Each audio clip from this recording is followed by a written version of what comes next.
Hello everyone, in today's video I'm going to show you how to create videos with Perchance AI video generator. First, go to the Perchance AI video generator website. Once you're on the site, you'll see a prompt box.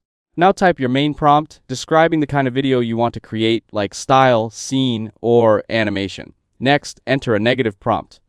This is where you mention things you don't want in your video like blur, low quality, or unwanted objects. This helps improve the final result. Then you can add a video timeline if the option is available.